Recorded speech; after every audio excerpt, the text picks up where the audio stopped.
मैं बच्चू सिंह सिंहवा, वरिष्ठ अध्यापक, महात्मा गांधी राजकीय विद्यालय सेवक की ऑनलाइन कक्षा में आपका हार्दिक स्वागत करता हूँ। देखिए, आज का हमारा टॉपिक है समास और उसके भेद। इसमें हम पहले कुछ समास की परिभाषा को उदाहरणों के द्वारा समझते हुए उसके 6 भेद देखे थे और उसमें हम पहले अध्ययन कर चुके थे द्विग समास का। आज हम टॉपिक ले रहे हैं अव्ययीभाव समास। आज समास के भेद के अंतर्गत हमारा भेद आ रहा है अव्ययीभाव समास। इस समास को हम देखेंगे, जैसे हमने पहले पढ़ा था, समास के 2 पद होते हैं और उसमें पहले वाला होता है पूर्व पद और पीछे वाला होता है परपद। इस समास में प्रथम पद अव्यय होता है। इस समास में प्रथम पद अव्यय होता है। अब अव्यय आया, अव्यय किसे कहते हैं? बात आ रही है, पहला पद अव्यय होता है। अब अव्यय शब्द क्या है? या हम यूं कहें कि इस समास में अव्ययी भाव की प्रधानता होती है। अब अव्यय शब्द क्या है भाई? वे शब्द जो लिंग, वचन, कारक या संज्ञा के अनुसार जिनमें कोई परिवर्तन नहीं हो, वे शब्द अव्यय कहते हैं। जिनमें लिंग, वचन, कारक, क्रिया के अनुसार कोई परिवर्तन नहीं हो, वो होते हैं अव्यय शब्द। अब जैसे हिंदी में कुछ अव्यय शब्द हैं, जैसे आ, यथा, प्रति, भर, निर, नि, वे, ये हमारे कुछ अव्यय शब्द हैं जो पूर्व पद होता है, या इसको पूर्व पद कह दो या इसको कह दो जो उपसर्ग है। जो उदाहरण हम देखेंगे, पहला जो पद है ये अव्यय होगा या पहला पद उपसर्ग होता है। उपसर्ग तो हम जानते हैं कि वे शब्द जो किसी शब्द से पहले जुड़कर उसके अर्थ में परिवर्तन करें या उसकी विशेषता बताएं, वे क्या होते हैं हमारे? उपसर्ग। जैसे जय शब्द है, जय मन होता है जीतना। अब इसमें हमने बी लगा दे, ये हमारा बी उपसर्ग है और मूल शब्द बनेगा विजय, और विजय का अर्थ क्या होता है? जीतना। तो यहां इसमें बी उपसर्ग लगाने से कोई अर्थ में परिवर्तन नहीं हुआ। लेकिन यदि इसी शब्द में हम परा शब्द लगा दें, पराजय, तो एक तो हमारा शब्द परिवर्तन हो गया, जीतना ही क्या हो गया? वो हारना। तो ये शब्द हमारे क्या है? बी है, परा है, नी है, निर है, आ है, यथा, ये क्या है? हमारे उपसर्ग है। उपसर्ग क्या होता है? वे शब्द जो किसी शब्द से पूर्व में जुड़कर उसके अर्थ में परिवर्तन करें या उसकी विशेषता बताएं, वे उपसर्ग होते हैं। तो इस समास में पहला पद क्या होता है? अव्यय होता है। अव्यय से तात्पर्य यह है वे शब्द जिनमें लिंग, वचन, कारक, संज्ञा या क्रिया के अनुसार परिवर्तन नहीं हो, वे क्या होते हैं? हमारे अव्यय। तो हमारे हिंदी में ये अव्यय शब्द होते हैं, ये अव्यय हैं। और इनसे क्या है कि पहला पद है, जैसे उदाहरण हम आ से देखेंगे, आ से शब्द बन गया आजन्म, या बन गए आमरण। ये हमने उदाहरण देखे जो इनमें आ उपसर्ग या आ अव्यय लगा हुआ है।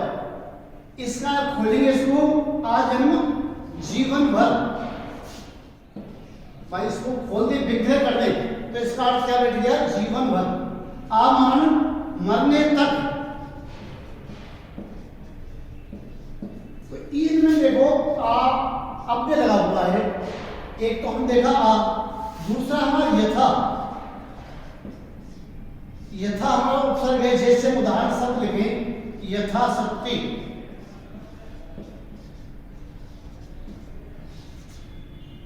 यथासंभव या यथेच्छा। ये हमने 3 शब्द देखे और इनमें तीनों में जो हमारा पहला है यथा, यथा या यथेच्छा, इसको हम खोलेंगे संधि यथा प्लस इच्छा। अब इसको खोलें, यथाशक्ति, शक्ति के अनुसार। यह हमारा दूसरा शब्द है यथासंभव, जितना संभव हो सके, जितना संभव हो, और दिया यथेच्छा, इच्छा के अनुसार। भाई हमने ये इसमें 3 उदाहरण देखे यथा के, और इन तीनों शब्दों में यथा लगा हुआ है पूर्व पद। तो ये पूर्व पद क्या है? अव्यय है, या इसको कहते हैं उपसर्ग है। तो ये यथा आका देखा यथा। अब देखना अगला शब्द आ रहा है हमारा, इसको मिटा दें।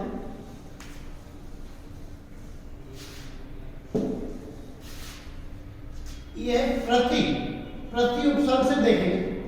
अब इससे शब्द बन रहा है जैसे प्रत्येक,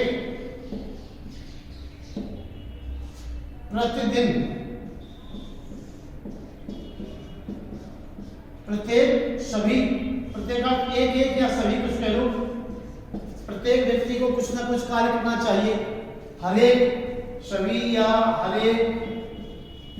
ऐसी प्रतिदिन, रोजाना या प्रत्येक दिन। ये हमने देखा इनमें प्रति उपसर्ग लगा हुआ है। ये प्रति क्या है हिंदी में? अव्यय है। ये क्या है हमारा? अव्यय। अव्यय क्यों है? इनमें लिंग वचन कारक के अनुसार कोई परिवर्तन नहीं हो रहा है। अगला शब्द देखिए प्रति के बाद अव्यय, ये आ रहा है भर। जैसे भरसक, भरपेट, भरपूर, ये हमारे शब्द है। और इन शब्दों में जो पहला हमारा भर लगा हुआ है, भरसक, जितना हो सके, जितना हो सके, भरसक प्रयास, जितना हो सके। बोलेंगे इसको भरपेट, पेट भरकर। और ये भरपूर, पूरी तरह भरा हुआ, पूरी तरह भरकर।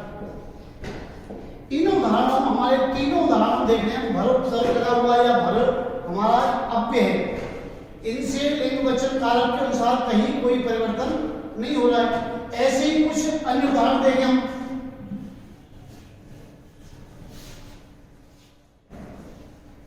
जैसे अगला हम देखें निर्, ये हमारा हिंदी में निर् क्या है?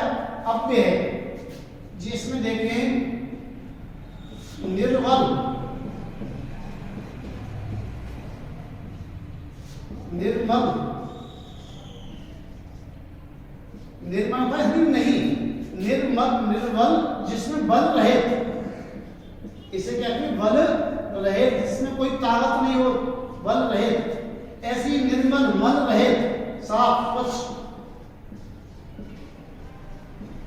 इसको कहते हैं स्वच्छ या साफ। इन उदाहरणों देख रहे हो निर् से बना है।